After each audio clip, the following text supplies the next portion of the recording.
I believe that every movie adheres to the 29-point story structure.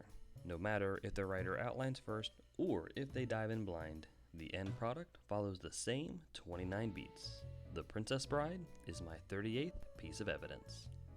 I don't care how macho a dude bro acts, he will sit with the rest of us and fall in love with this movie. It's indefinitely quotable and memeable, it's a self-aware parody and charming love story, and I wish we could watch Inigo Montoya sword fighting for hours. This is one of the rare films that can bring together a family no matter their sordid opinions.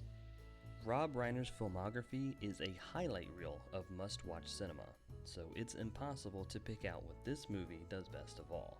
The actors give lively, fun performances, the locations and set pieces are flawless, and the music elevates every moment to cinematic perfection.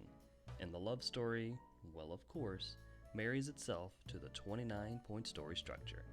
Let's begin. A tight focus on the core elements of the protagonist's personality, inner conflict, and situation. We're introduced to our framing device and treated to the dulcet tones of Peter Falk, who introduces us to the true love of Buttercup and Wesley and the tragedy at sea that took him from her. Where, why, and how the protagonist exist in their world, with a focus on why they don't quite fit in. Buttercup is chosen by Prince Humperdinck for a loveless marriage, and she spends her days far from him, wrapped in her grief over the death of Wesley. A singular event that's never happened before, and is destined to lead the characters away from their status quo. A trio of plucky criminals abducts Buttercup from the middle of the countryside. An examination of what's different in light of the something new, what's the same in spite of it in relation to the status quo. Buttercup is loaded onto a boat, a reminder of her lost Wesley, and Vizzini explains the plot to use Buttercup's body to start a war. The discovery that things are less than ideal, or an exploration of how badly things are. An unknown entity gives chase through the night. Buttercup's attempted escape confirms that she's safer with the trio as they march her to her assassination, and the grandson is properly freaked out. Poor little guy doesn't know about plot armor yet. Characters dedicate their effort to a specified goal, which is smaller in scope than the primary objective of the third act. Inigo Montoya looks to dispatch their pursuer and preserve Vizzini's plan, while also telling a tale of loss and vengeance and hope. And Fezzik realizes too late that success would have been his if he had just changed his tactics. A brief checklist of the story elements needed for the second act. Prince Humperdinck's shrewd planning, parody moments and clever dialogue, overly confident and cartoonish villains, and of course the lengths Wesley will go for his true love. The singular event that launches the characters into the wild jungle of the second act, also called an oh shit moment. Wesley reveals that he poisoned himself, both physically now and metaphorical to his identity, as the only way to get back to Buttercup. Oh shit. Characters must learn all new rules and expectations distinct to this adventure. Prince Humperdinck and his hunting party ranges closer, and Wesley prods Buttercup to find any hint of the love that kept him going all these years. Characters showcase their ability to grow in the areas this adventure requires, typically through external means. Prince Humperdinck pieces together the crime scenes like a medieval Sherlock Holmes, while Buttercup reveals the depth of her loss, which shakes Wesley from his icy demeanor. Characters face legitimate and understandable reasons to deviate from their stated convictions, agendas, or desires. Buttercup discovers Wesley beneath the mask. Prince Humperdinck's hunting party fears the prospect of entering the fire swamp. Then the grandson interrupts his lunch to urge his grandfather past the mushy stuff. An escalation of problems that vex the characters.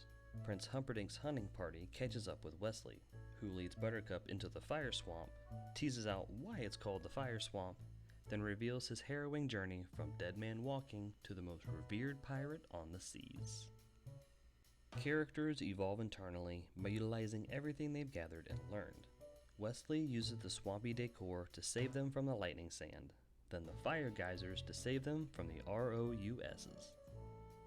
Journey-weary characters reconcile the reality of their ongoing situation with who they were in the first act. To save his life, Buttercup uses her Princess Bride swag to send Wesley off to a pirate ship, as he did in the first act, and Prince Humperdinck's first act scheming have been disrupted but not altogether spoiled. A singular event that strikes at the protagonist's core conflict. Wesley knows he's now a prisoner of Count Rugen's, whose 6 fingers fatefully intertwine Inigo Montoya's revenge mission with Wesley, and there's no turning back from here. Characters find needed answers for both external and internal conflicts. Wesley wakes to find that he's in a torture dungeon with no hope of escape, while Buttercup staggers around like a zombie, kept alive by the knowledge that her true love lives. The clarified objective is realized in part or in whole, though it's meaningless without the completion of the primary objective. The grandson is hanging on every word, but he's starting to get a little too worked up. Buttercup strikes a deal with Prince Humperdinck to speed up Wesley's rescue attempt, but the prince has no intention of allowing that plan to happen. An existential conflict that wounds the character's sense of self, worldly identity, or their journey. Prince Humperdinck reveals the new scheme to Count Rugen, whose mechanical depravity sucks the life from his torture victims. Then the prince orders the formation of a brute squad to harass his fringe citizens before the wedding. An undeniable win for the protagonist, typically in direct connection to the Rebirth. Fezzik the Brute and Inigo the Drunk reunite, and they set off to bring Wesley into the mix to complete their trio. A grand loss directly connected to the character's newfound inability to quit the journey. Buttercup discovers Prince Humperdinck's lie and doubles down on her devotion to Wesley. Then the prince turns the torturer up to 11. No, wrong movie. He ratchets it up to 50.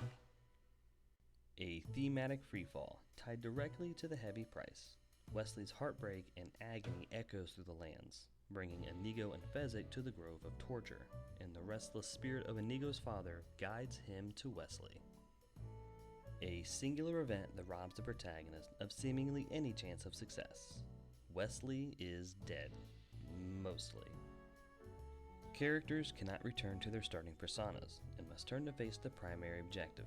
The grandfather almost stops the story, regretful for getting his grandson all worked up.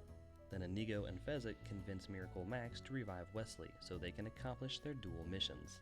The trio faces a militia outside the castle gate with time rapidly running out, and still, Buttercup holds out hope for Wesley.